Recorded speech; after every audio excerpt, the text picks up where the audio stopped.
Bapa di dalam surga, kami bersyukur kepadamu.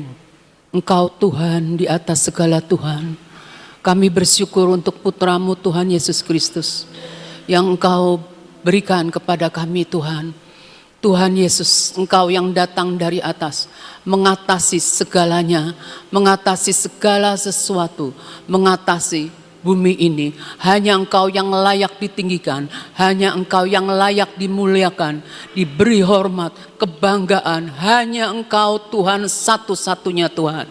Engkau yang datang dari atas, Engkau sanggup menunjukkan kepada kami jalan untuk menuju ke atas Tuhan.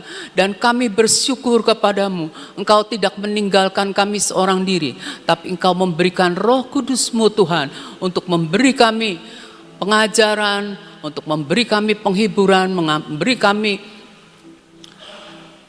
kekuatan, dan memberikan kepada kami segala sesuatu yang kami butuhkan. Engkau yang menjamin kami. Kami mengucap syukur Tuhan. Kemenangan dan kemenangan Engkau janjikan kepada kami. Buat setiap kami tetap percaya kepadamu Tuhan sampai akhir hidup ini Tuhan. Tetap percaya hanya Engkau Tuhan. Satu-satunya jalan kepada yang hidup. Jalan kepada kebenaran. Terima kasih, kami mengucap syukur dalam nama Tuhan Yesus Kristus. Amin. Shalom saudara-saudara, saya beri judul di atas semuanya. Saya paling suka ayat ini, di atas semuanya. Saya selalu share tentang bahwa tidak ada satupun yang dari atas turun ke bumi, dan kita tidak pernah akan melepaskan kepercayaan kita bahwa kita hanya percaya kepada yang datang dari atas. Saya ambil yang judul ini dari Yohanes 3 ayat 31. Ayat terakhirnya, Yohanes 3 ayat 31.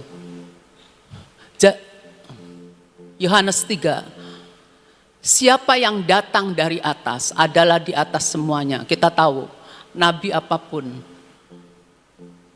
agama apapun, tidak ada yang berani berkata dia datang dari atas. Siapa yang berasal dari bumi, termasuk pada bumi, berkata-katanya juga dalam bahasa bumi.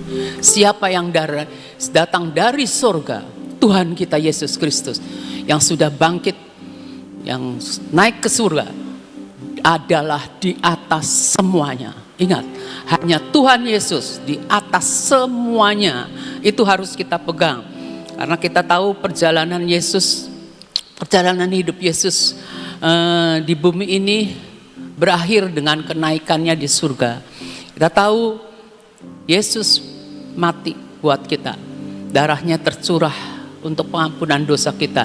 Yesus bangkit, sudah menang atas maut. Dan ketika Yesus naik ke surga, dia juga memberitahukan kepada kita bahwa pernyataan kemenangan yang luar biasa adalah dia satu-satunya yang bisa naik ke surga. Siapa yang berani menyatakan dia naik ke surga?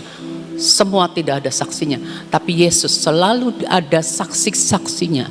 Sehingga dia menyatakan, Yesus menyatakan itu sah.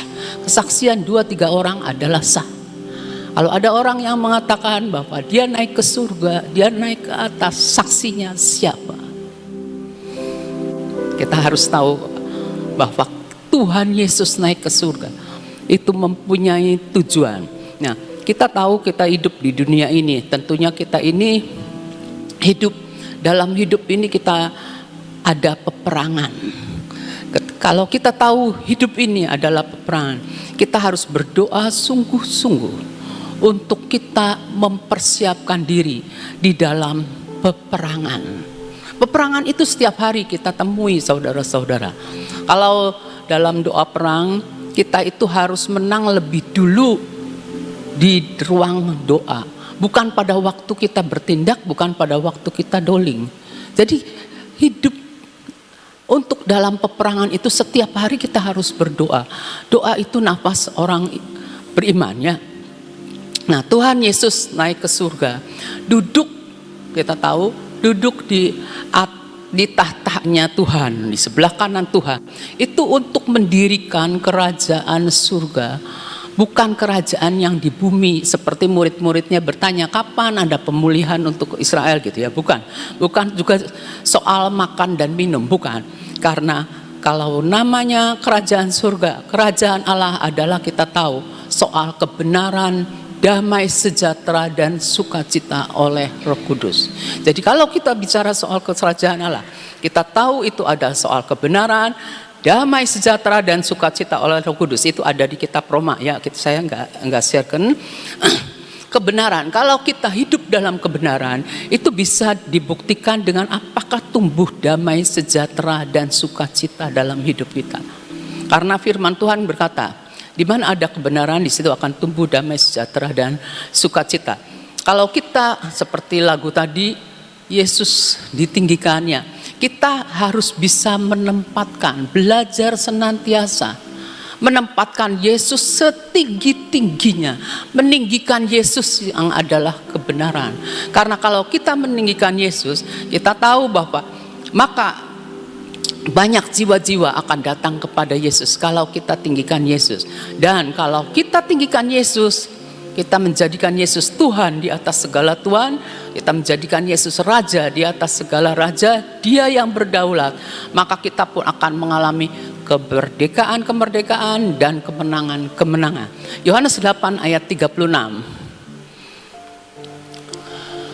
Yohanes 8 ayat 36. Jadi apabila anak itu, anaknya huruf besar, anak itu memerdekakan kamu, kamu pun benar-benar merdeka. Disebutnya anak. Kenapa disebutnya anak? Anak itu hurufnya huruf besar lagi. Anak itu ternyata anak Allah. Anak Allah yang bisa memerdekakan kita. Kalau Yesus memerdekakan kita, maka kita benar-benar merdeka. Yaitu anak Allah. Jadi anak Allah itu, Allah kan di atas ya. Allah itu mau memberikan putranya untuk jadi manusia, maka disebut anak Allah ya. Terus Galatia 5 ayat 1, supaya kita sungguh-sungguh merdeka. Banyakan orang gini, ya saya merdeka sekarang, tapi kayaknya masih ada gitu ya, belum sungguh-sungguh nih, kita belum sungguh-sungguh. Nah, kita tahu Kristus telah memerdekakan kita. Supaya kita sungguh-sungguh merdeka, disebutnya Kristus. Kristus telah memerdekakan kita. Nah itu juga saya kadang-kadang bablas. Supaya kita sungguh-sungguh merdeka, Yesus telah memerdekakan kita. Tapi kok di Alkitab tulisnya Kristus telah memerdekakan kita. Kristus itu adalah yang diurapi. Ya, supaya kita sungguh-sungguh merdeka, yang diurapi oleh Allah, yaitu anak Allah, Mesias itu anak Allah, telah memerdekakan kita. Jadi kita harus percaya bahwa hanya anak Allah yang sanggup untuk memerdekakan kita. Karena itu berdirilah teguh dan jangan mau lagi dikenakan kuk perhambaan. Dikenakan lagi kuk perhambaan. Ketika kita lemah, dalam keadaan lemah gitu ya rohani kita, kadang ya boleh kadang-kadang lah saya katakannya, kayaknya kita diperhamba sama sesuatu. Nah itu saudara, kita harus benar-benar sungguh-sungguh merdeka. Terus kita lihat, berarti kalau Kristus, di sini juga disebutnya Kristus. Di sini juga, tetapi Kristus telah datang sebagai imam besar. Nah Kristus disebutnya yang diurapi, anak Allah, Mesias. Itu Yesus diurapi oleh Bapa, diberi kuasa oleh Bapa untuk memerdekakan kita. Karena kerinduan Bapa adalah kita tidak diperbudak oleh dunia ini. Kita belajar dan benar-benar kita harus sungguh-sungguh belajar. Tuhan tolong kami Tuhan.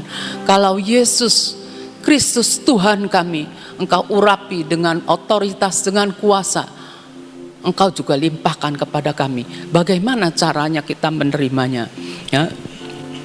Kita tahu bahwa kita Ibrani 9 ayat 11 ini mengatakan gini, telah datang sebagai imam besar untuk hal-hal yang baik yang akan datang. Saya mikir gini, hal-hal yang baik, kira saya hal-hal yang baik yang akan datang. Padahal selama Yesus hidup di dunia, dia itu mengerjakan hal-hal yang baik.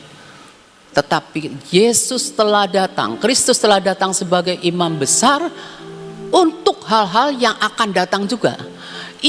Yesus telah melintasi kemah yang lebih besar dan yang lebih sempurna, bukan dibuat oleh tangan manusia, artinya yang tidak termasuk ciptaan ini. Jadi Yesus telah menerobos, telah melintasi kemah yang lebih besar, lebih sempurna. Hanya imam besar yang bisa. Coba kita lihat lagi lanjutannya di ayat 13, ayat 12-nya. Ia telah masuk satu kali untuk selama-lamanya ke dalam tempat yang kudus, bukan dengan membawa darah domba jantan dan darah anak lembu, tetapi dengan membawa darahnya sendiri. Ingat ya, tanpa darah tidak ada pengampunan. Darah itu amat sangat penting. Dahulu perjanjian lama juga dengan darah, tapi itu hanya secara lahiriah. Terus darah Yesus ya, dengan membawa darahnya sendiri, dan dengan itu ia telah mendapat kelepasan yang kekal. Maksudnya Yesus dapat memberikan kepada kita kelepasan yang kekal. Kelepasan yang kekal gitu ya. Dan seterusnya gitu ya. Dan ia telah masuk ayat 13. Sebab jika darah domba jantan dan darah lembu jantan dan percikan abu lembu muda menguduskan mereka yang najis, itu waktu perjanjian lama, sehingga mereka disucikan secara lahiriah. Tetapi lihat apa yang dikerjakan oleh darah Yesus, ayat 14. Betapa lebihnya darah Kristus yang oleh roh yang kekal, di kekekalan, telah mempersembahkan dirinya sendiri kepada Allah. Yesus mempersembahkan dirinya kepada Allah. Waktu Allah berkata, siapa yang aku mau utus gitu ya. Terus di firman tulis, ini aku, utuslah aku. Yesus mempersembahkan dirinya kepada Allah sebagai persembahan tidak bercacat. Tidak ada satupun manusia yang tidak bercacat. Jadi tidak ada satupun manusia yang sanggup untuk menebus kita dan akan menyucikan hati nurani kita dari perbuatan-perbuatan yang sia-sia, supaya kita dapat beribadah kepada Allah yang hidup. Allah kita hidup, supaya kita dapat beribadah kepada Allah yang hidup. Jangan sampai kita merasa bahwa hati nurani kita nih masih belum dibebaskan oleh Tuhan ya. Kita tahu bahwa darah Yesus akan menyucikan hati nurani kita dari perbuatan-perbuatan yang sia-sia. Sebab apa? Seringkali kita melakukan hal yang sia-sia, perbuatan-perbuatan kita nih sia-sia. Seperti misalnya gini, saudara, waktu zaman saya baru-baru bertobat, saya tuh suka tak ingat-ingat apa ya yang baru saya pelajari. Ada perkataan seperti ini, kalau kamu sudah bertobat, pada waktu kamu belum bertobat, apapun yang kamu lakukan di luar kamu bertobat itu nggak ada nilainya. Nggak tahu ingat benar atau enggak, nanti Ibu Nani bisa jelasin. Nggak ada nilainya. Tetapi setelah kamu terima Tuhan Yesus, setelah kita percaya kepada Tuhan, terima darah Yesus yang menebus kita, mulailah saat itu kita melakukan segala sesuatu dengan iman. Akan menyucikan hati nurani kita dari perbuatan yang sia-sia, supaya kita dapat dapat beribadah kepada Allah yang hidup. Nah, terus yang pada waktu dulu kalau melakukan perbuatan baik itu sebatas di dunia ini. Memang apa yang kita tabur kita akan tuai, tapi sebatas di dunia ini. Kalau kita melakukan hal yang kita sangka perbuatan baik kita ini dapat menebus. Banyak kan orang agama kan banyak yang berbuat baik lah, amal lah, apalah, tapi kalau di luar penebusan Tuhan Yesus, kalau belum itu, terimanya cuma di dunia ini. Tuhan itu baik, tetapi kalau kita mau sampai kita bawa perbuatan-perbuatan kita kepada kekekalan, kita harus terima penebusan Tuhan Yesus. Kita benar-benar harus percaya kepada Yesus. Nah, itu yang dapat membawa kita kepada ibadah kepada Allah yang hidup. Nah, itu. Nah, jadi kita tahu ya, kalau darah domba hanya sebatas lahiriah, tapi darah Yesus, hati nurani kita ini dibersihkan dari perbuatan yang sia-sia. Ya, 1 Yohanes 3 ayat 19 sampai 21. Ngebut saya. Demikianlah kita ketahui bahwa kita berasal dari kebenaran, karena kita percaya Yesus diutus oleh Bapa sebagai anak Allah. Begitu kita percaya bahwa Yesus diutus oleh Allah sebagai anaknya, dan percaya kepada Dia diutus untuk mati menanggung dosa kita, mengampuni kita, membersihkan hati nurani kita. Jadi kita itu kalau punya hati nurani yang sudah disucikan, kita boleh menenangkan hati kita di hadapan Allah. Saya pernah ngerasa gini, saudara, lagi baru-baru bertobat tuh. Wah, saya nggak berani untuk datang beribadah, takut gitu. Karena ada tuduhan dalam hati saya yang belum dibereskan. Ada hal-hal yang belum dibereskan. Seperti itu. Tapi kalau kita tahu bahwa darah Yesus sudah menyucikan kita dari perbuatan kita yang sia-sia, menyucikan kita, hati nurani kita, maka kita tenang. Pokoknya saya menghampiri tahta kasih karunia Allah. Saya mau mohon pertolongan Tuhan. Dan saya percaya pada waktunya Tuhan akan menolong saya. Jadi berani untuk menghadap Allah, menenangkan hati kita di hadapan Allah. Yesus kita itu Allah yang jadi manusia ya. Terus kita lihat ya, ketika Yesus naik ke surga, itu Yesus itu diperlengkapi kekuatan dari roh Allah, roh kerajaan ya. Kisah para Rasul 1 ayat 1 sampai 5. Kisah 1 ayat 1 sampai 5. Hai Theophilus, dalam bukuku yang pertama aku menulis tentang segala sesuatu yang dikerjakan dan diajarkan Yesus. Ayat 2, sampai pada hari ia terangkat. Sebelum itu ia telah memberi perintah-perintahnya oleh Roh Kudus kepada rasul-rasul yang dipilihnya. Terus kepada mereka ia menunjukkan dirinya. Nah, jadi ketika Yesus menunjukkan dirinya setelah penderitaannya selesai, berarti Yesus itu sudah bangkit kan? Dan dengan banyak tanda ia membuktikan bahwa ia hidup. Tuhan kita hidup. Dia tidak mati, dia hidup. Dia bangkit ya, dia menang atas maut. Sebab selama 40 hari ia berulang-ulang menampakkan diri, ngasih tahu nih, dan berbicara kepada mereka tentang kerajaan Allah. Jadi kita harus menyadari, jangan diganti dulu yang tadi. Ayat 3 ya. 40 hari Yesus ngomong terus, tapi ngomongnya tuh tentang kerajaan Allah, kerajaan surga, bukan tentang kerajaan di bumi. Jadi kita harus tahu, kalau diulang-ulang, kayak kita deklarasi itu supaya konsep kita nih diubah konsep kita. Bahwa kita nih jangan mikir hal-hal yang dari dunia aja, tapi mulai kita tahu bahwa Yesus naik ke surga. Sebelum Yesus naik ke surga, dia ngomong sama murid-muridnya, berbicara kepada mereka tentang kerajaan Allah. Jadi tentang kerajaan Allah, bukan di bumi lagi, kerajaan Allah di mana ada Yesus, kerajaan surgawi ya. Nah, kita sekarang harus ngerti bahwa Yesus ngajarin konsep tentang kerajaan Allah kepada murid-muridnya dan kepada kita. Nah, jadi untuk kita bisa mendengar perintah-perintah Yesus, kan Yesusnya naik ke surga. Untuk kita bisa tetap mendengar Kan di sini dikatakan begini, selama 40 hari ia berulang-ulang menampakkan diri dan berbicara kepada mereka tentang kerajaan Allah. Jadi berbicara kepada mereka, itu Yesusnya masih ada di bumi dengan tubuh kebangkitannya, dengan tubuh kemuliaannya. Yesus ngomong gitu ya. Tapi setelah Yesus naik ke surga, kita mau mendengar suara Tuhan Yesus itu melalui apa? Kita melalui apa gitu ya, mendengar dari Yesus tuh melalui apa gitu ya.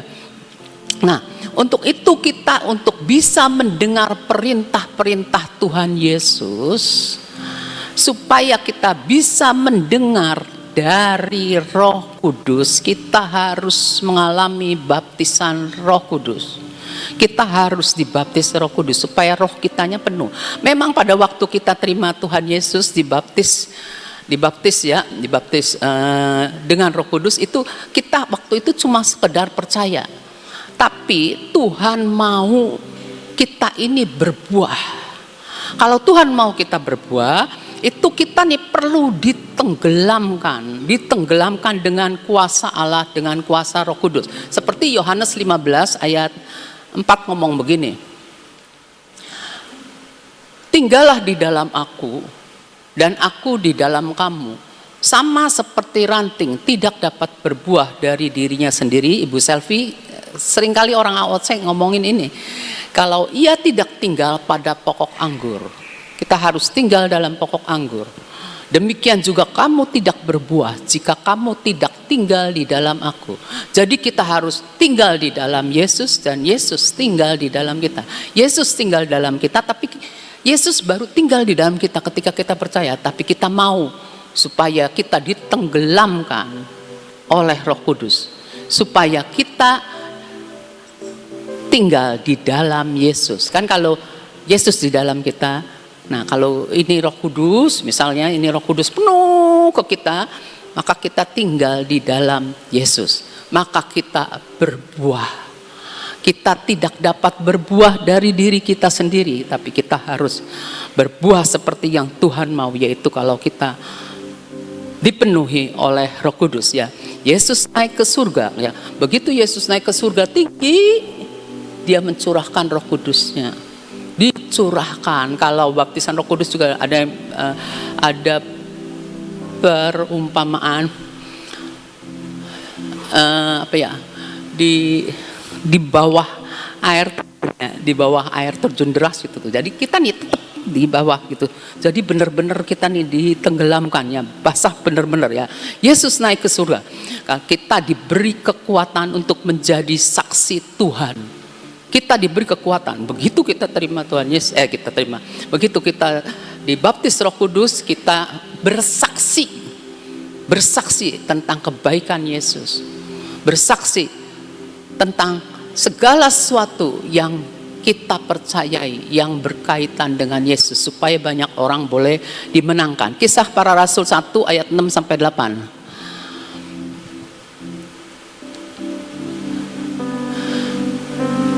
Maka bertanyalah mereka yang berkumpul, Tuhan, maukah engkau pada masa ini memulihkan kerajaan bagi Israel? Ini masih pikirannya kerajaan yang di dunia ya. Terus ayat 7, jawab Yesus, engkau tidak perlu mengetahui masa dan waktu yang ditetapkan Bapa sendiri menurut kuasanya.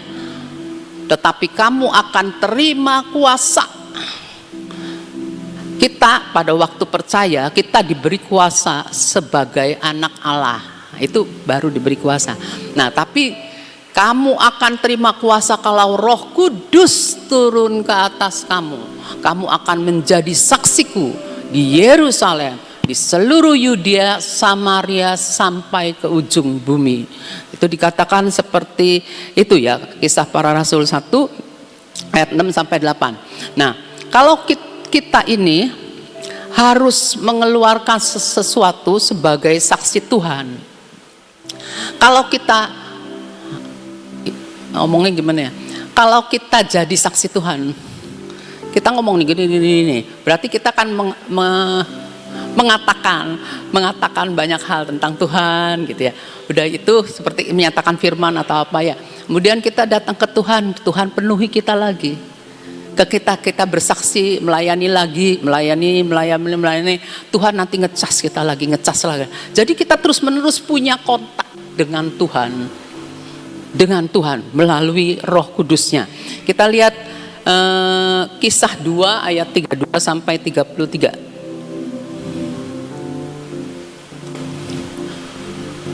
Yesus inilah yang dibangkitkan Allah. Dan tentang hal itu kami semua adalah saksi. Kita memang belum pernah lihat, tapi hati kita mengatakan kita percaya, maka kita berkata-kata. Kita berani ngomong bahwa Yesus sudah dibangkitkan oleh Bapa, sudah dibangkitkan oleh Yesus. Kami percaya Yesus dibangkitkan oleh Allah. Seperti itu saudara ya.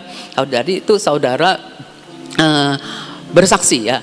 Nah sekarang kalau Yesus itu dibangkitkan oleh Allah, yes, Yesus itu terima pengurapan penuh dari Allah untuk membagikan Roh Kudus. Karena Yesus ditinggikan, coba dilihat di ayat 33. Dan sesudah ia ditinggikan, jadi Yesus ditinggikan oleh tangan kanan Allah. Ditinggikan oleh tangan kanan Allah. Jadi Yesus diberi pengurapan penuh dan menerima Roh Kudus yang dijanjikan itu, maka dicurahkan oleh Yesus Roh Kudus yang dia terima dari Allah, dan murid-murid Yesus waktu itu bisa melihat dan mendengar. Bisa lihat, bisa dengar. Lihat orang yang kepenuhan Roh bagaimana, dengar orang yang kepenuhan Roh gimana. Ya, terus di Yesus sebagai imam ya. Yesus sebagai imam itu benar-benar bahwa dia menerima pengurapan dan otoritas penuh sebagai imam besar. Yesus sebagai imam besar terima otoritas, terima urapan penuh gitu ya. Di dalam Ibrani 6 ayat 19 sampai 20 seperti ayat tadi, ayat hafal deklarasi kita ya. Kita mau lihat lagi. Pengharapan itu adalah sauh yang kuat dan aman bagi jiwa kita. Kita tahu jiwa kita rapuh. Kita tahu kita butuh sesuatu Tuhan. Ini jiwa nih rapuh. Saya mau lari kemana? Lari ke sini, mengecewakan. Semua nggak ada yang bisa memberikan saya rasa aman. Tidak bisa memberikan kalau seperti lagunya itu apa? Pelukan Bapa itu memberi kita rasa aman. Kenapa ketika kita merasakan akan pelukan dari Bapa kita menangis? Itu karena kita merasakan keamanan. Aman itu tuh, jiwa paling aman tuh. Ya pokoknya.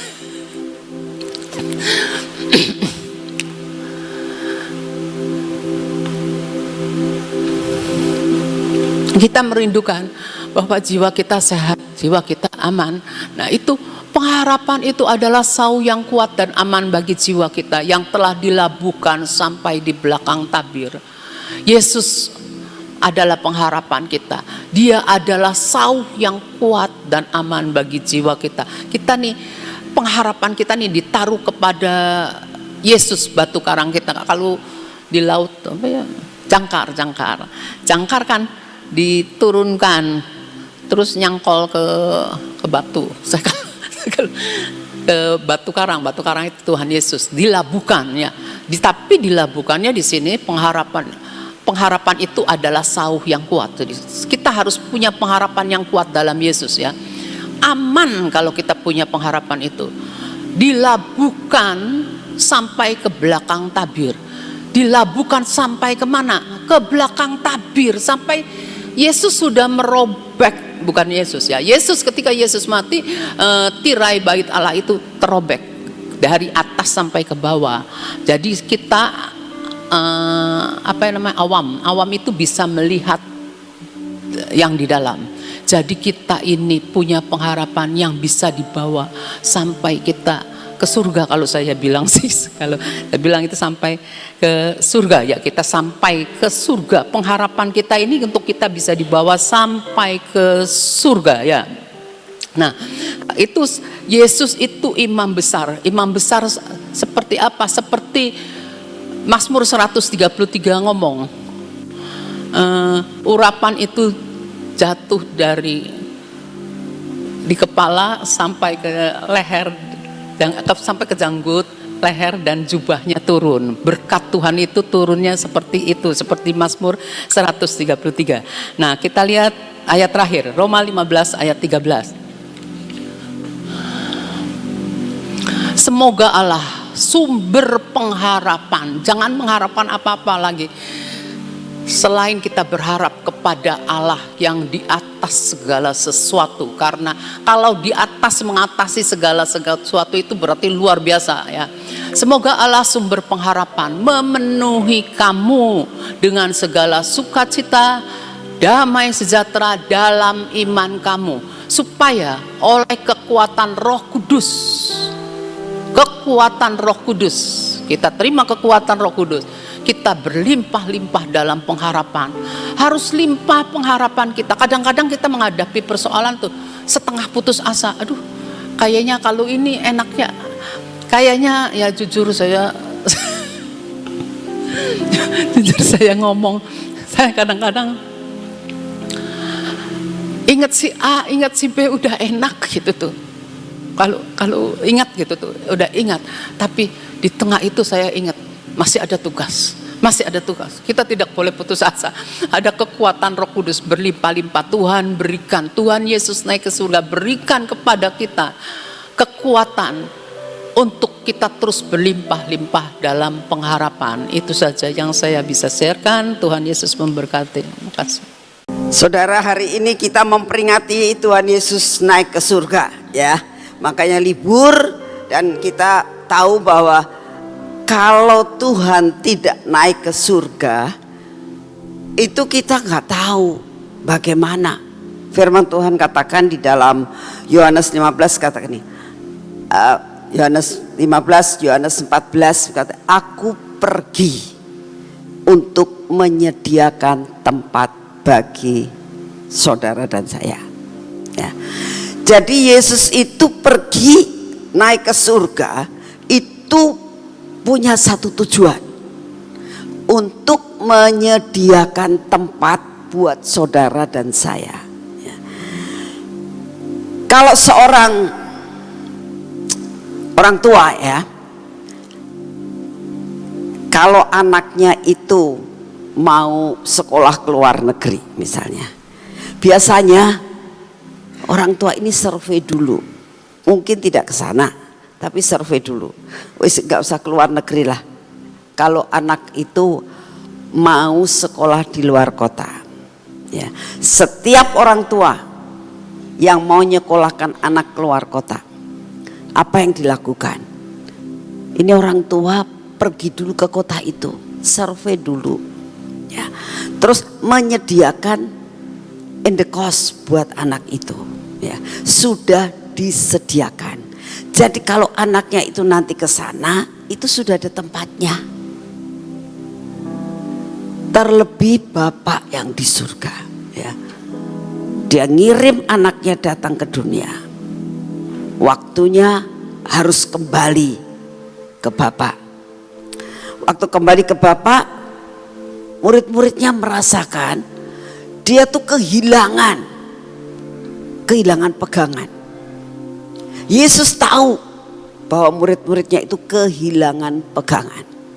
Oleh karena itu mengatakan, kamu gak usah takut. Aku pergi menyediakan tempat bagimu. Kalau kamu nanti pulang sudah ada tempatnya. Ya. Dan kamu gak usah takut. Figur aku tidak dekat sama kamu, tapi Roh Kudus akan menyertai kamu. Karena Tuhan katakan, aku akan menyertai kamu sampai kepada kesudahan. Ya. Jadi sebenarnya ini suatu janji yang luar biasa. Ya. Saya kemarin lagi ngobrol sama Kean ya. Saya bilang, besok kamu libur ya? Iya, dia bilang. Karena apa? Kamu tahu nggak? Dia kan diam aja. Karena memperingati Tuhan Yesus naik ke surga. Dasar Kean, aku sudah tahu. Taunya dari mana? Ya tadi devotion sudah dikasih tahu. Diceritain apa? Tuhan Yesus naik ke surga. Terus saya bilang, terus ada 2 orang malaikat, Oma. Dia bilang, malaikatnya ada 2, dia bilang. Jadi ini anak, saya bilang, kok pinter ya, ini anak devotion bisa menangkap. Lalu dia bilang begini, Tuhan Yesusnya itu tiba-tiba bisa terangkat. Dia mulai cerita apa yang diceritakan oleh misnya. Kamu tahu nggak Tuhan Yesus ke surga mau apa? Mau menyediakan rumah-rumah buat kita. Saudara, anak kecil ngerti ya. Tuhan Yesus menyediakan.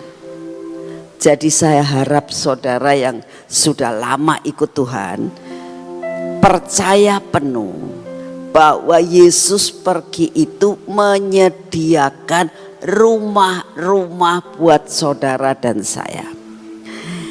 Dalam penglihatan saya waktu dibawa ke surga sebelum ini ya, itu saya dibawa ke suatu tempat, ke tempat yang tinggi. Nah, pada saat saya di tempat yang tinggi, kayak tempat yang daerah yang tinggi, saya melihat ke bawah, di situ banyak rumah-rumah. Saya tanya, Tuhan tuh rumah-rumah buat siapa? Oh, buat anak-anak yang mau pulang. Ya. Aku sudah menyediakan rumah-rumah. Nah, kalau saudara tanya rumahnya kayak apa? Rumahnya kayak rumah di dunia aja. Saudara kalau misalnya pergi suatu tempat terus saudara lihat ada real estate, itu rumah-rumah, ya hampir seperti itulah gitu. Rumah-rumah semuanya. Jadi saudara percayalah bahwa saudara dan saya sudah disediakan rumah di surga. Kalau saudara tanya rumahnya tipe apa? Ya, tipe 30, 45 atau yang lebih besar lagi.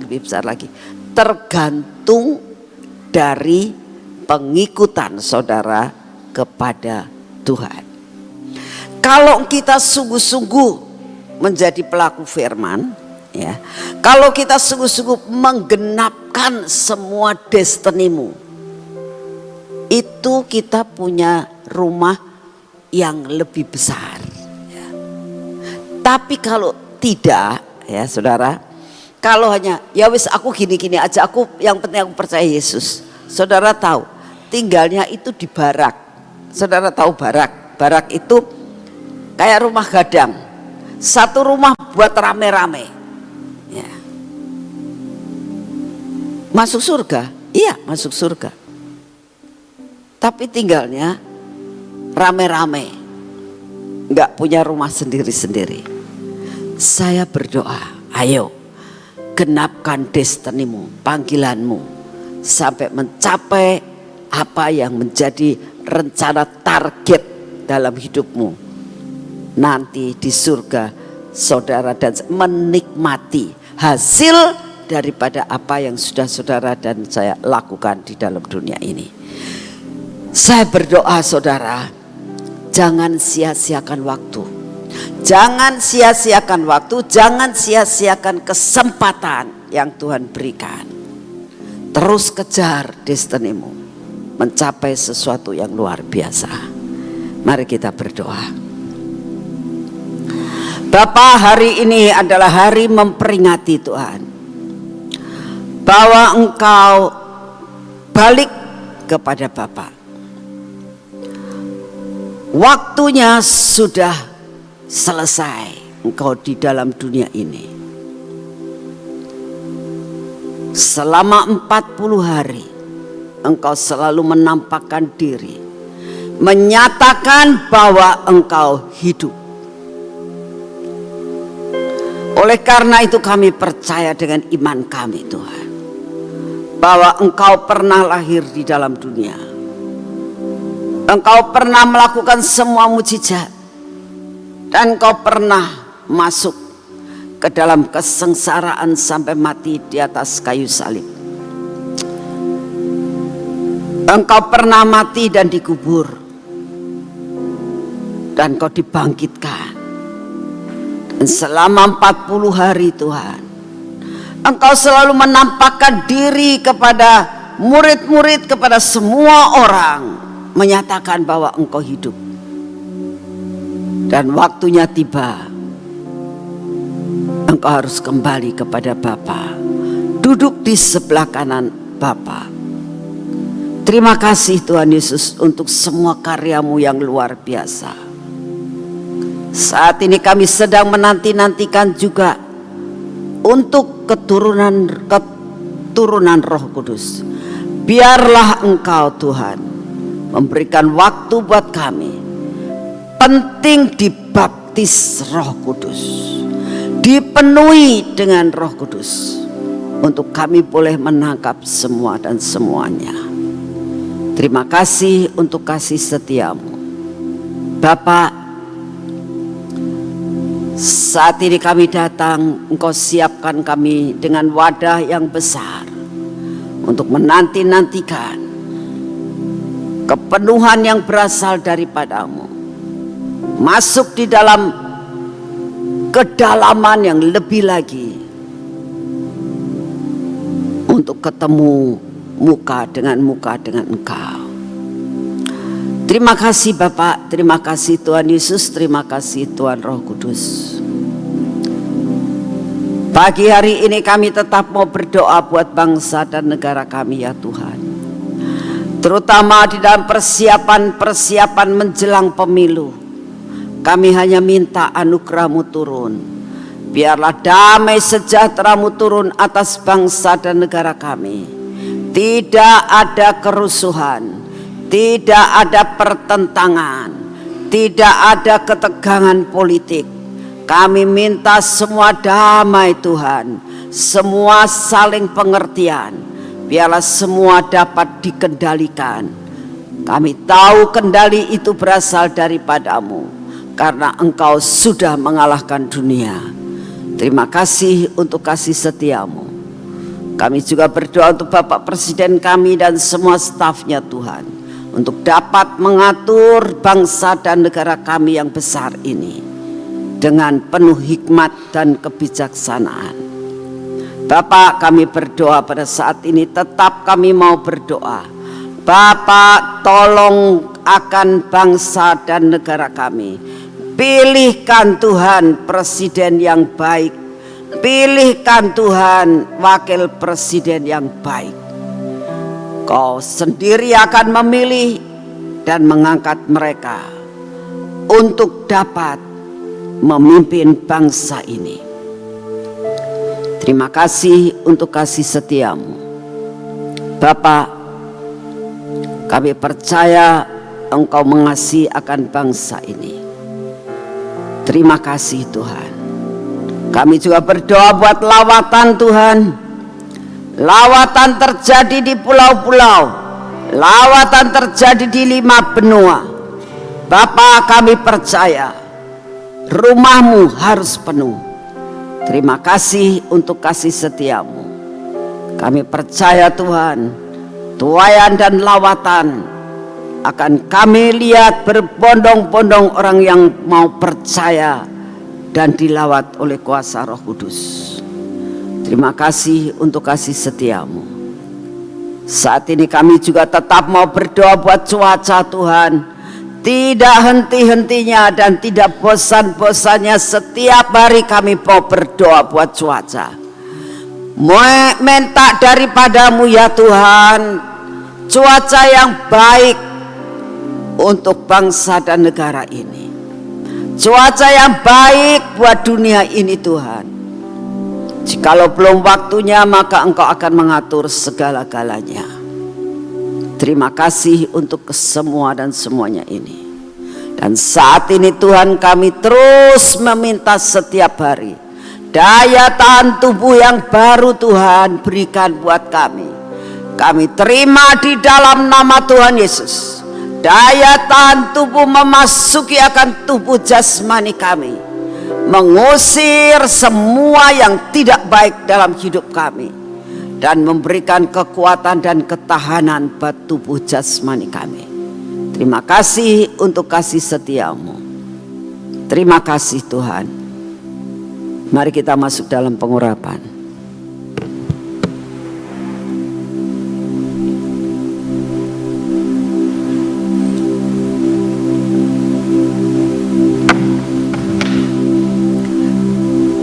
Bapa, kami butuh pengurapan. Kami butuh pengcoveran yang daripadamu. Karena kami tahu hidup kami tidak akan dapat berhasil tanpa Engkau. Di dalam nama Tuhan Yesus, pengcoveran terjadi. Pengcoveran terjadi atas mata kami, telinga kami, dan bibir, mulut kami, serta hati kami Tuhan. Terus cover kami. Terus cover kami. Dan Kau sendiri akan menghancurkan semua yang tidak baik dalam hidup kami Tuhan. Ini tangan kami Tuhan. Dan ini kaki kami Tuhan. Biarlah hari ini kami berjalan dalam jalan yang sudah Engkau tetapkan untuk kami berjalan hari ini. Engkau yang akan memberkati setiap apa yang kami kerjakan. Dan kami mau mengerjakan bersamamu Tuhan.